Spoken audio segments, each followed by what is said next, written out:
G'day subscribers, Gary here from Platform 1 MRC. Welcome back again. Look, I do know it's been a while since I've posted up a video. I think the last one would have been around June 23, so it has been quite some time. There was a reason behind that.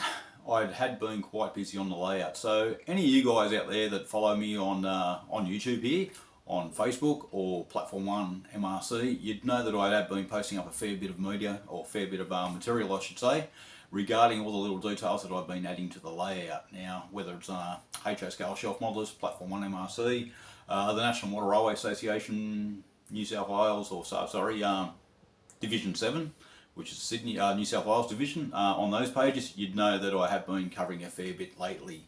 Now, that convention was the Rails at Rose Hill, and there is a great video out there by Will James he's put up recently, and I've shared to a couple of Facebook groups at the moment, showcasing what the convention was all about. It was a great weekend. Lead up to the event was quite tight, I must admit. Finishing all these little details off, you can see sort of around me, behind me. There's a lot of little things which I'll go through with you shortly. But during that same period, I actually had the Georges River Model Railway Club, which is only a couple of kilometres down the road from where I live, asked me to come and help them do a little bit of work on their layout, because on the same weekend we had the convention. They had their exhibition up at Oberon, which is out in central west New South Wales, and they'd actually built a N-scale layout of the Tarrana Oberon branch, which is now just over 100 years since the opening. So working on that for a few days here and there, trying to get the work done on my layout at the same time, did prove that I was sort of pushing the time limit just that little bit. But hey, here I am back again. You can see me face, we're here, got a layout around me. So I'm going to cut from here, and we'll show you some of those details. Alright, some of the details, or some of the things I've been working on, is fixing these tanks to the surface here. Now, what I have done there is actually put in this concrete floor here, which I never had previously, and secured everything down in place. Adding this little pile of sand here was just another little detail, and that grass on the end there, which I never had previously. And these buildings have also been fixed in place as well, so they're all glued down now. Now, it's only glued down with PVA, and if I did need to remove it, it's only a matter of slipping a scalpel or a flat blade, like a razor blade, underneath and just lifting them up. The other additions were the little tie crossing here, where some of the rail or the working crew from the industry here could come across to the other side of the cars, or even your conductor could come across there and tie down the freight car. Handrails have also been added right round on all these entrances to the building as well. So that was one little thing that I've done there. No other weathering or anything's been done to this building, so it's basically fix all this into position. Further down, you can just see down the corner here of the camera, I've added a few details like the milk crates and all that, just a few little bits and pieces through this end of the layout. Not too much was really done here, but we're going to move the camera a little bit further up the layout, and I'm going to show you something else that I've done. Okay, here we are at the halfway point of the original module, and this building here, and also the containers over the other side, is where I had the hinge point. Now, I decided to remove the hinge points altogether, and underneath the layout here, I've used the same connectors that I've used further around on the layout to connect the baseboards together. It's a male-female screw connector, which works really, really well.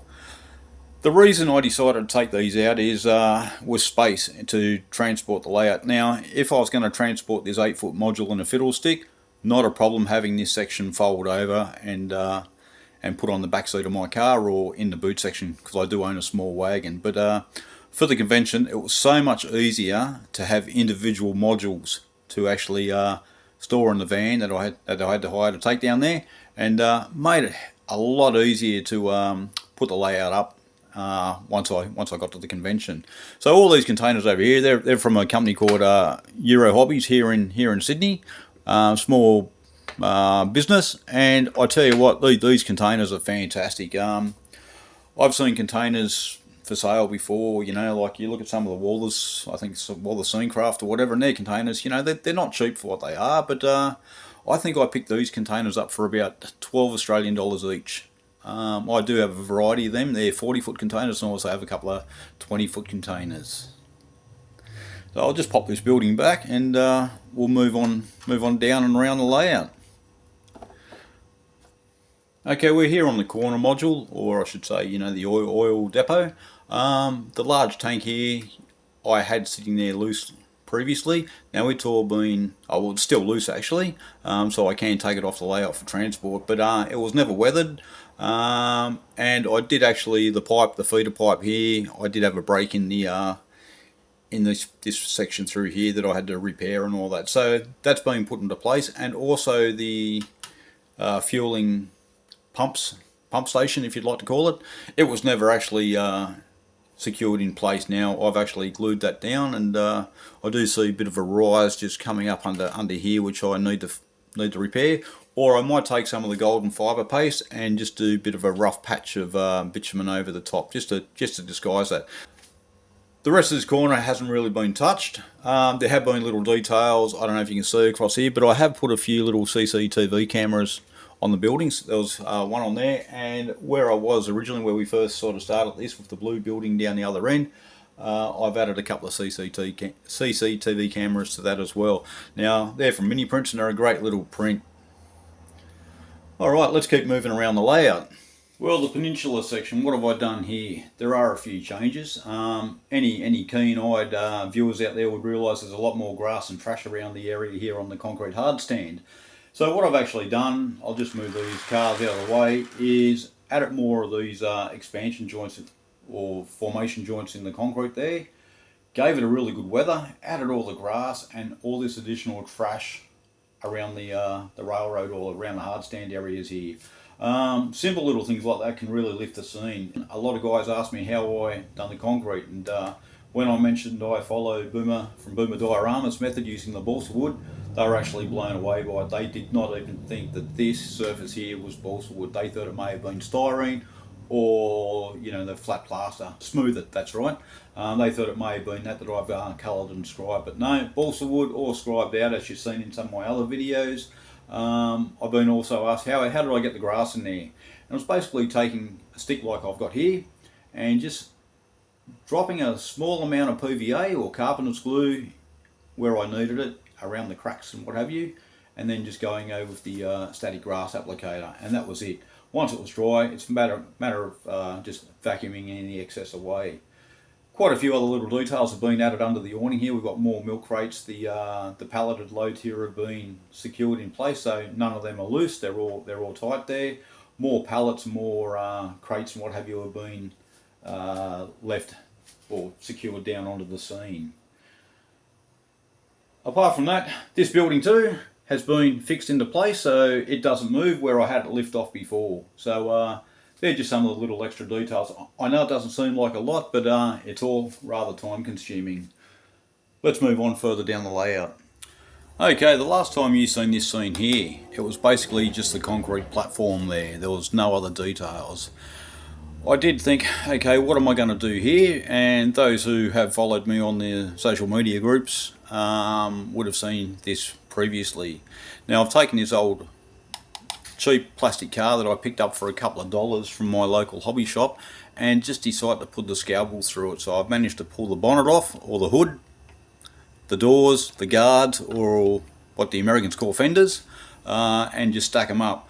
The car has been, or the body has been placed up on these little Besser blocks here, or cinder blocks, another name for them, and there's a stack over here, just to show that, the car, the wreck, you could say, is a work in progress by the owner.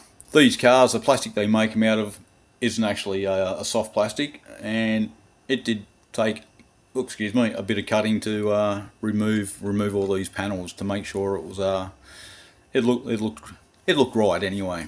More little pallets and all that stacked up, drums, tyres, whatever, just some leaf litter. I did have a bush in through here that was overhanging the fence, but during transport from the convention back home again, that's obviously come loose and taken off.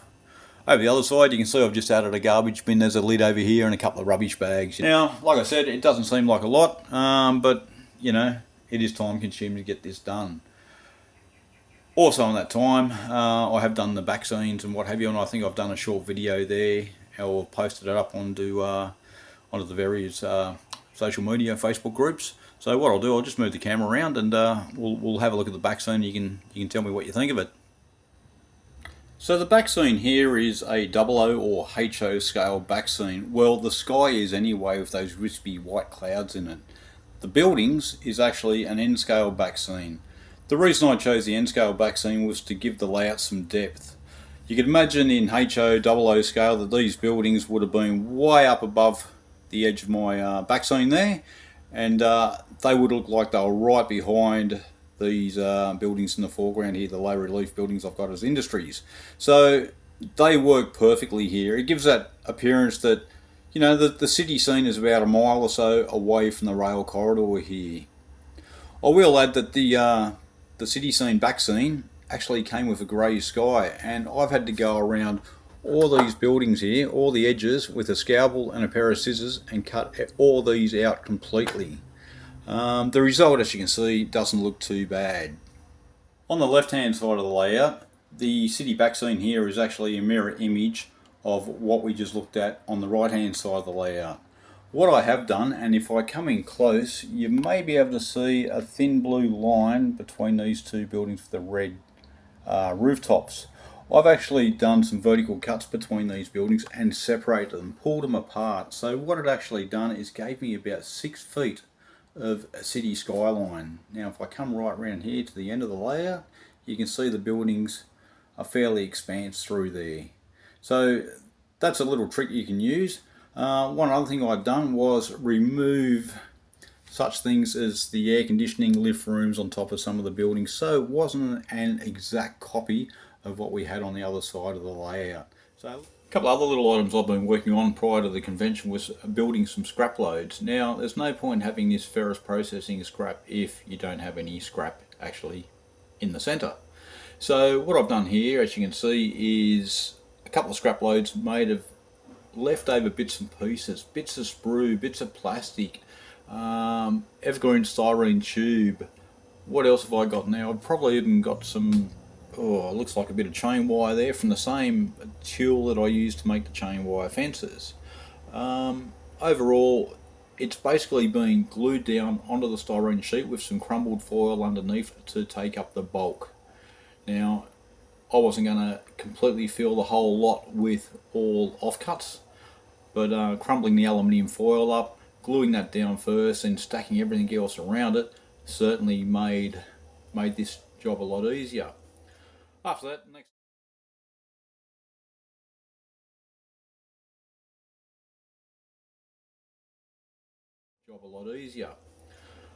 next stage was I just took some black spray paint, some rattle can stuff, and just sprayed it all black, then applied the powders with a isopropyl to get that rust look about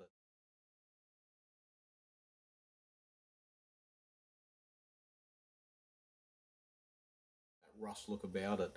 I've also made 2 loads for the gondolas as well, which we'll have a look at next. So here are the 2 gondola loads that I made up. Again, it's just little bits of sprue and plastic all thrown in together, bits of everything, you know, a little bit of wire thrown in there. I do know on the other load here I might have a bit of the tulle as well. I'll just roll that one over, and you can see I've used everything. The plate still there with the rivets in it is, I can't remember where it's from, but it's from one of the probably one of the Pico kits that I've had for years in my spares drawer. And again, little bits and pieces just thrown in there, thrown together, little bits of corrugated cardboard that we see here. And again, just like the scrap load down under the ferrous processing, it was painted black, then hit with the isopropyl and the weathering powders. Now, for the load itself, that's just on a piece of balsa wood with a couple little stays there, so they just drop straight in to the gondolas there, or into the gondolas. Paul Cassar, who also attended the NMRA convention, liked the loads I had, and he liked the rust effects, so I offered him to, you know, build up a couple of loads for him, and his gons are a little bit shorter than these. They're probably about, I think they are scale 43 feet thereabouts. So I knocked up a couple for him, and now he's got 3 loads for his scrapyard on his layout. Also, between the convention and now, I did manage to scratch build a model for another mate of mine, Brian, or commonly known as Gormo, who's got his own channel on YouTube called Great Chesterford Junction. Gormo models the Great Western Railways of the UK and does that in 00 scale. So we talked about a particular area on his layout, and I offered to scratch build him a little coal stage. So I'll show you a couple of photos of the coal stage that I built for him, and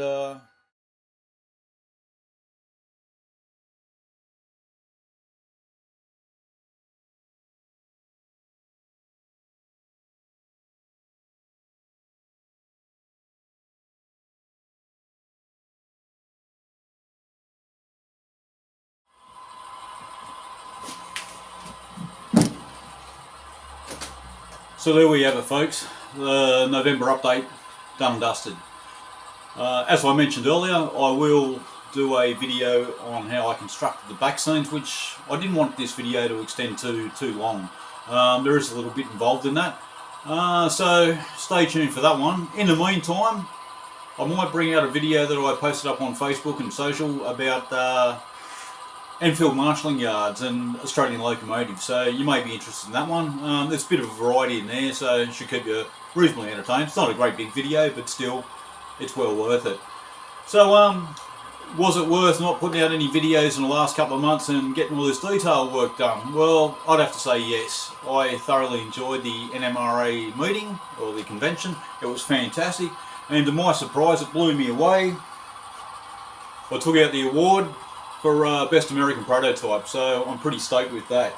I've got to thank the NMRA for actually considering my layout to be worthy of an award, because there were a hell of a lot of smaller dioramas there which I thought were absolutely top notch. So thank you NMRA, and thank you for choosing my layout as the Best American Prototype. Really appreciate that. So anyway, folks, stay tuned. I'll be back soon, and you know what I'm going to say next. Take care, stay safe, and keep on modelling. Cheers, Gary.